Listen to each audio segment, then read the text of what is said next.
Hi folks, welcome back. This is hole number 2 of the Labor Day tournament. It's a par 3. There's several ways to play this hole once again. There's a left-handed fairway, there's a right-handed fairway, and you can go right down the middle with a rough bump. What I'm doing with this particular shot, which I suggest, is a rough bump. And if you're going to do a rough bump, if you got a 123-yard club or less, you're going to need a 1 power ball. If you have a 127-yard club or above, you can get away with a basic ball.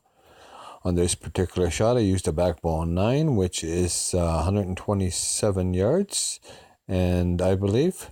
And it's I went with a basic ball, and if you use a basic ball here, go with about 2.5 backspin on your club and line your club up so the red part of the target touches the top part of the rough where it meets the rough and the fringe of the green. And that'll be fine, because if you move it a little bit higher, then you might have to give it an extra target, because it tends to run a little bit high on the green there because of the wind. You have to be careful with the wind here. If you got tailwind coming at your tail, you have to be careful, because it might run too far and you miss that rough bump and it'll go over the green. So as you can see, we got kind of tailwind here, side tailwind.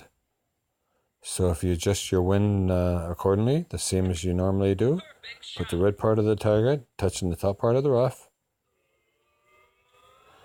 and go with 2.5 backspin. And another thing to remember here is this green, if you line this the ball guide up straight at the hole,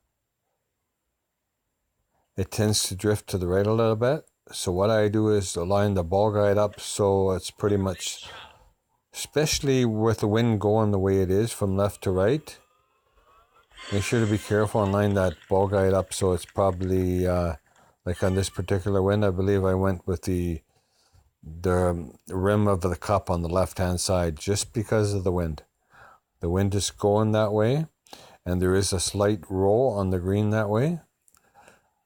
So with the wind I have here, if I line the ball guide up left side of the cup, you'll get a hole in one pretty much every time. Anyways, that's hole number 2, par 3. Thanks very much for watching, folks. Look forward to seeing you on hole number 3.